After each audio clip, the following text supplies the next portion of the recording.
Good morning dear students. आज के class में हम डिस्कस करेंगे बीएससी बीएड सेकेंड ईयर और बीएससी सेकेंड ईयर मैथमेटिक्स के फर्स्ट पेपर न्यूमेरिकल एनालिसिस के topic solutions of algebraic equation और ट्रांसकेंटल इक्वेशन। इसमें अपन बात कर रहे थे लास्ट के लेक्चर में न्यूटन-रैप्सन मेथड के ऊपर। न्यूटन-रैप्सन मेथड का अपन ने फॉर्मूला डिस्कस किया था कि क्या होता है, कहाँ से आता है, और उसके ऊपर अपन ने न्यूमेरिकल प्रॉब्लम को सॉल्व आउट किया था। उन्हीं को आगे बढ़ाते हुए आज अपन डिस्कस करेंगे rate of convergence of Newton-Raphson method. Newton-Raphson method के अभिसरण की दर क्या है उसको लेकर बात करेंगे। अपन जानते हैं लास्ट के लेक्चर में अपन ने प्रूव भी किया है कि जो रेगुलर फाल्सी मेथड था उसकी रेट ऑफ कन्वर्जेंस 1.618 आई थी। अब अपन देखेंगे कि क्या न्यूटन-रैप्सन मेथड ज़्यादा कन्वर्जेंस है या कम in compare of regular falsi method. तो देखिए अपन बात करेंगे, अपन मान लेते हैं सबसे पहले late f of x equals to 0 be a given equation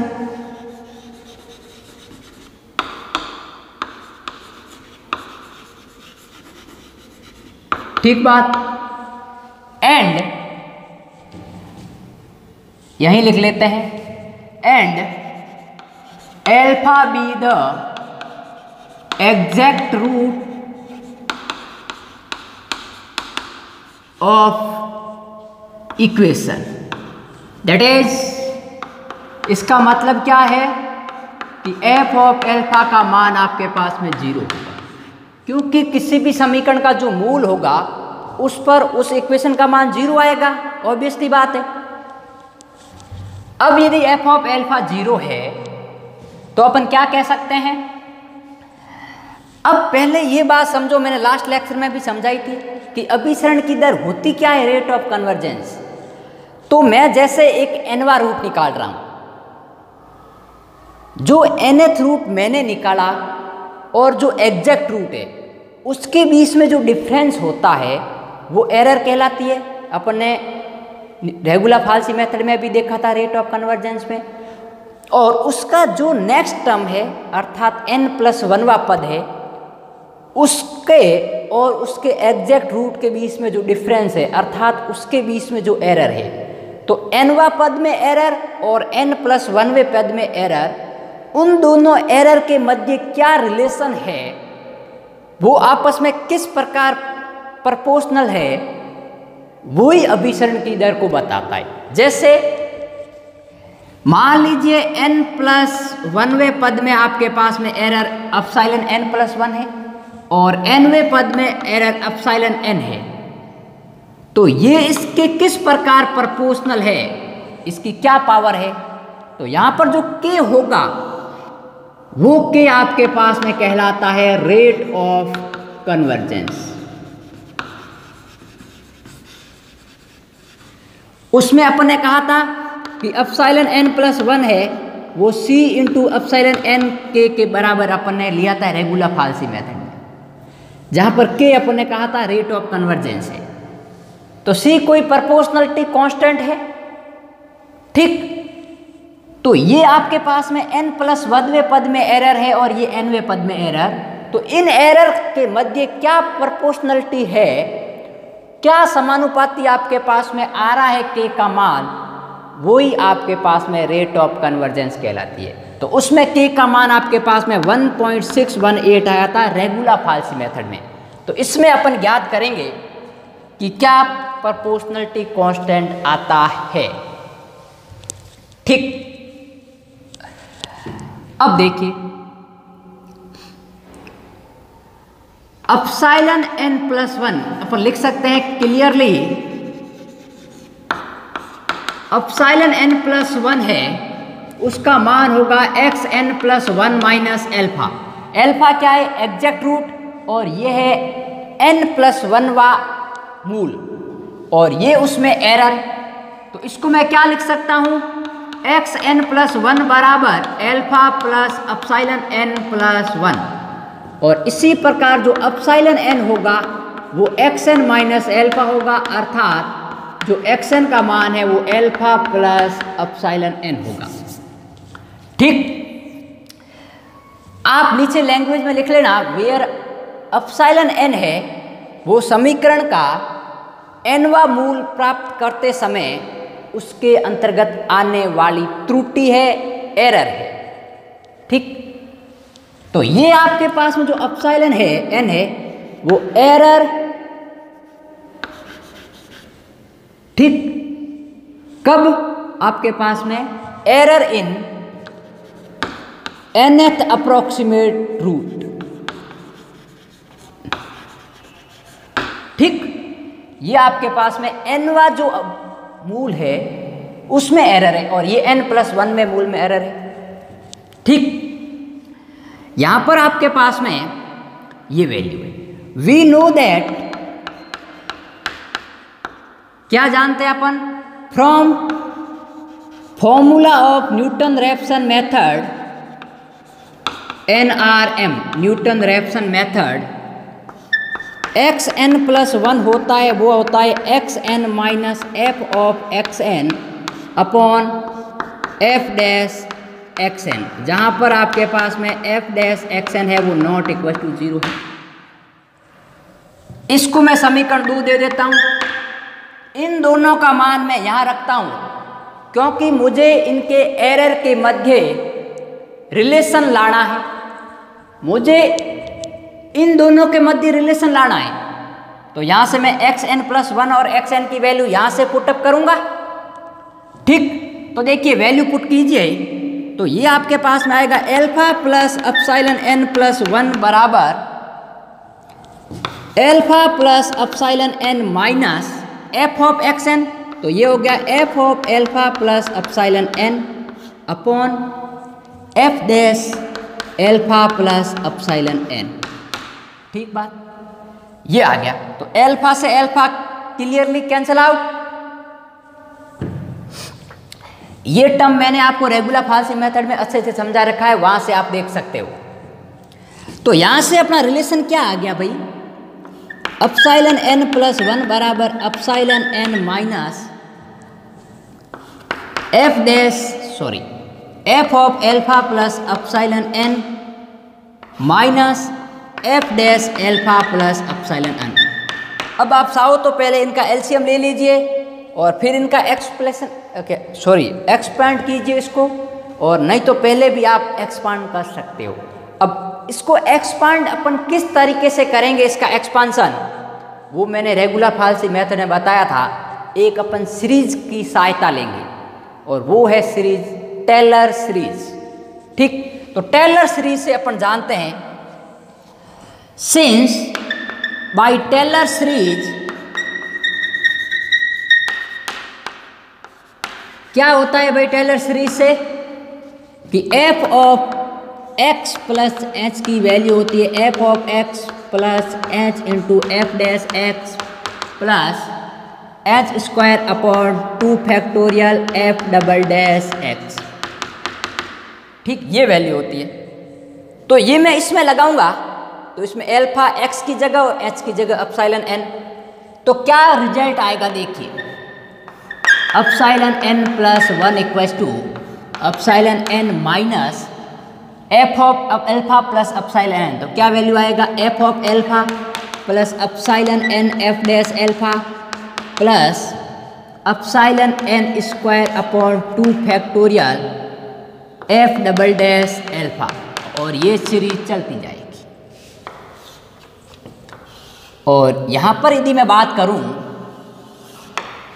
अब देखिए ये फंक्शन f है, यहाँ पर पहले से ही f डैश है, तो पहला टर्म f डैश आएगा, फिर इसमें f डबल डैश, मतलब थोड़ा सा परिवर्तन आएगा क्योंकि ये f of x plus S के लिए लागू हो रहा है। यदि मैं इसको f डैश के लिए लागू करूँगा तो पहला टर्म f डैश आएगा, f dash alpha plus epsilon N f double dash alpha plus epsilon N का whole square upon 2 factorial f double dash alpha and so on, ये चलता रहेगा।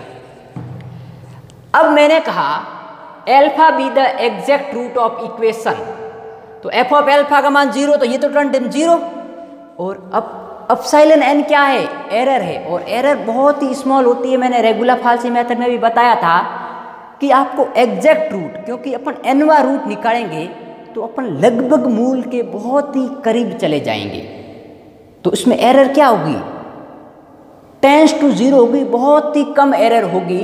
और जब आपके पास में बहुत ही छोटी वैल्यू हो, बहुत ही स्मॉल क्वांटिटी हो, तो उसका अपन जैसे जैसे स्क्वायर करेंगे, क्यूब करेंगे, तो वो और स्मॉल होगा। ठीक, तो इसका मतलब है मैं एप्सिलॉन एन की पावर 2 और उसके हायर ऑर्डर, हायर पावर जितने भी उन सबको नेग्लेक्ट करूंगा। ठीक, यहां से मैं नीचे लिख लेता हूं nth रूट, अप्रोक्सीमेट रूट। ठीक है,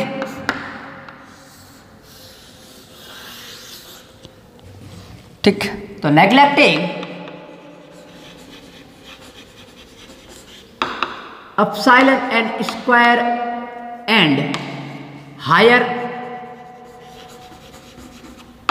पावर्स ऑफ एप्सिलॉन एन।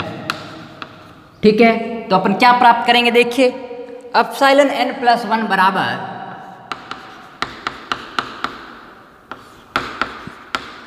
यहां पर ये तो 0 हो गया, क्योंकि एफ ऑफ एल्फा का मान 0 है। ये आपके पास में एक टर्म आएगा, इसको अपन नेग्लेक्ट कर रहे हैं, तो ऊपर आएगा epsilon N F dash alpha upon, नीचे आपके पास में देखिए एफ डैश एल्फा प्लस, तो ये होगा F dash alpha plus epsilon N F double dash alpha, और बाकी वाले को अपन नेग्लेक्ट करेंगे।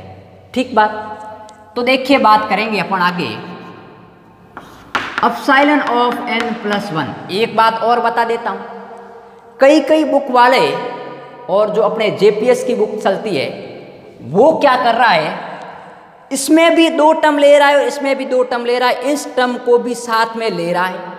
तो ध्यान देना, ये जब टर्म मैं साथ में लूंगा और एलसीएम लूंगा, तो एक टर्म तो कैंसिल आउट हो जाएगा, सिर्फ और सिर्फ ये जो एफ डबल डैश आएगा उसकी जगह अपॉन में 2 आ जाएगा। तो उससे रेट ऑफ कन्वर्जेंस पे कोई फर्क नहीं पड़ेगा, क्योंकि बहुत ही स्मॉल क्वांटिटी है और रेट ऑफ कन्वर्जेंस में उसका कोई लेना देना नहीं है। तो मैं बता दूंगा कि लास्ट में यदि मैं ये पद भी साथ में लेता तो उसमें क्या परिवर्तन आता। ठीक है, तो देखिए इसका एलसीएम लेता हूं, तो एलसीएम क्या आएगा? Epsilon N F dash alpha plus epsilon N square F double dash alpha minus epsilon N F dash alpha upon F dash alpha plus epsilon N F double dash alpha. अब यदि मैं ये term भी लेता तो ये यहाँ minus में आता, तो एक epsilon N square F double dash alpha और माइनस का 1/2, तो प्लस क्या रहा? हाफ रहा।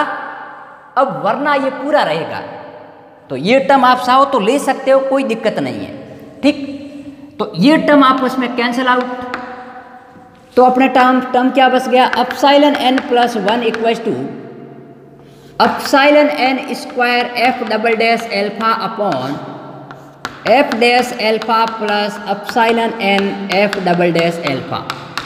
अब यदि मैं इस टर्म को भी साथ में लेता तो यहाँ एक्स्ट्रा 2 आ जाता। क्यों आता? क्योंकि यहाँ इसके साथ में माइनस क्या आएगा? Epsilon N square upon 2 factorial F double dash alpha. अब ये इसमें से मैं घटाऊंगा तो क्या रहेगा? 1/2 ही रहेगा, तो यहाँ 2 आ जाएगा। कब आएगा? जब मैं इस टर्म को साथ में लूंगा। तो कई बुक्स वाला यहाँ 2 आएगा, तो आप यदि बुक्स में देखो तो यहाँ जो 2 आ रहा है वो गलत नहीं है। क्यों गलत नहीं है? क्योंकि वो इस टर्म को भी साथ में कंसीडर कर रहा है, जो कि बहुत ही स्मॉल है। और करो तो भी सही और नहीं करो तो भी सही, लेकिन इसका रेट ऑफ कन्वर्जेंस पे कोई इफेक्ट नहीं पड़ेगा। इसलिए मैं क्या करता हूँ, इसको नेग्लेक्ट कर रहा हूँ। ठीक है, जितने टर्म अपन कम लें उतना अच्छा है। ठीक बात। अब सुनिए, यह आ गया। अब यहाँ पर नीचे 2 टर्म है, तो इनको अपन कैसे भी करके हटाना पड़ेगा, अलग अलग करना पड़ेगा। तो मैं इसमें से क्या करता हूँ, कुछ कॉमन ले लेता हूँ। तो epsilon N plus 1 equals to epsilon N का whole square F double dash alpha upon F dash alpha. यदि मैं एफ डैश एल्फा कॉमन लेता हूं तो यहां पर क्या बचेगा? 1 plus epsilon N F double dash alpha upon F dash alpha. ठीक, ये टर्म बच रहा है। अब देखिए ये जो टर्म बच रहा है इसमें अपन क्या करते हैं, इसको यदि मैं ऊपर लेके जाता हूं तो इसकी पावर 1 है तो वो नेगेटिव हो जाएगी। तो मैं ऐसा लिख सकता हूं epsilon N plus 1 equal to epsilon N का whole square F double dash alpha upon F dash alpha, और ये बन जाएगा 1 plus epsilon N F double dash alpha upon F dash alpha की पावर -1। ठीक, अब मैं इसका बाइनोमियल एक्सपांशन करता हूं, द्विपद प्रसार करता हूं, तो क्या आएगा देखिए। तो अपने पास में आएगा epsilon of N plus 1 equal to epsilon N का whole square F double dash alpha upon F dash alpha, और ये टर्म आएगा पहला 1 प्लस एक्स की पावर -1 क्या होता है 1 minus x plus x square. अरे भाई ये सीरीज होती है नहीं है, 1 प्लस एक्स की पावर -1 बराबर 1 minus x plus x square minus x cube. तो यही अपन ऑप्शन कर रहे हैं। तो यहाँ होगा epsilon N F double dash alpha upon F dash alpha plus epsilon N का whole square F double dash alpha upon F dash alpha का होल स्क्वायर और सो ऑन। ये आपके पास में सीरीज हो रही है, लेकिन मैंने कहा कि एप्सिलॉन एन बहुत ही स्मॉल क्वांटिटी है, इसलिए एप्सिलॉन एन स्क्वायर और उसके हायर ऑर्डर हायर पावर जितने भी है सबको अपन नेगलेक्ट कर रहे हैं। तो एप्सिलॉन एन स्क्वायर पहले ही रहा, मैं इसको इसके साथ मल्टीप्लाई करूँगा तो एप्सिलॉन एन क्यूब हो जाएगा, जो कि बहुत ही स्मॉल हो जाएगा। तो दूसरे वाले को 0 करेंगे, इसका इसके साथ करेंगे तो एप्सिलॉन एन की पावर 4 हो जाएगी। तो इन सब को अपन हटाएंगे, सिर्फ और सिर्फ पहला टर्म ही लेंगे। तो देखिए इतना नोट डाउन कीजिए, फिर अपन आगे बढ़ेंगे कि और किस प्रकार अपन आगे सॉल्व आउट करते हैं। तो थोड़ा सा मैं यहाँ से रफ कर देता हूँ ताकि अपना काम इजीली हो जाए।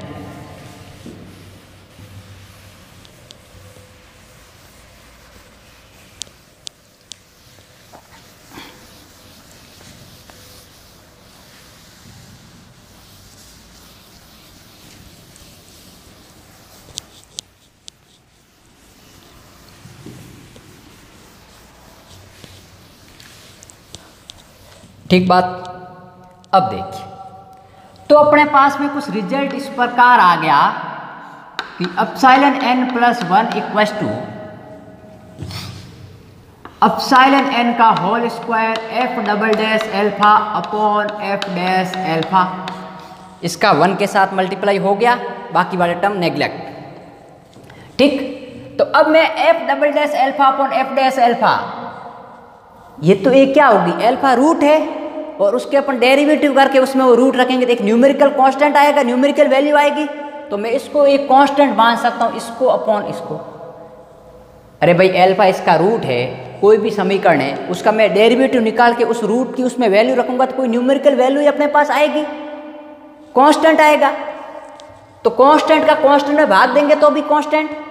तो मैं इसको ऐसा लिख सकता हूँ epsilon N plus 1 equal to P into epsilon N का होल स्क्वायर, और इसको अपन प्रोपोर्शनल के रूप में कैसे लिख सकते हैं कि एप्सिलॉन एन प्लस 1 है वो एप्सिलॉन एन के होल स्क्वायर के प्रोपोर्शनलिटी है, क्योंकि प्रोपोर्शनलिटी कांस्टेंट हटाएंगे तो ये कांस्टेंट आएगा, प्रोपोर्शनलिटी का इसने हटाएंगे तो ये आ गया।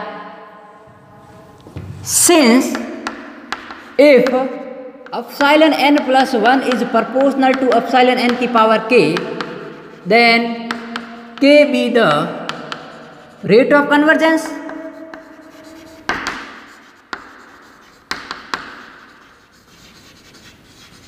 Therefore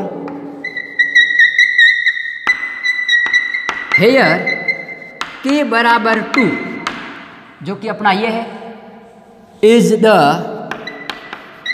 rate of convergence. ठीक, therefore here k बराबर 2 is the rate of convergence of Newton Raphson method.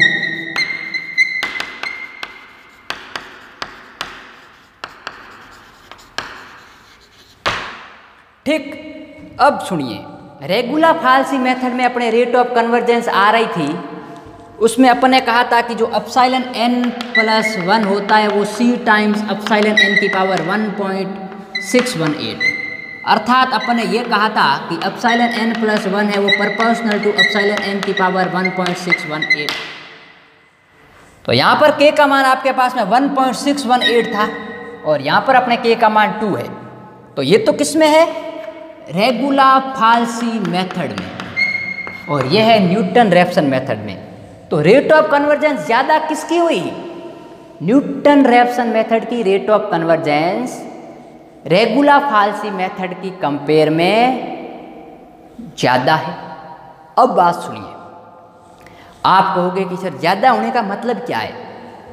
अब यदि जैसे जैसे मैं इसकी पावर बढ़ाऊंगा तो एरर तो स्मॉल होती जाएगी, और जैसे जैसे एरर स्मॉल होगी और ये एरर किसके प्रोपोर्शनल है? उसके नेक्स्ट जो एरर आएगी उसके प्रोपोर्शनल है।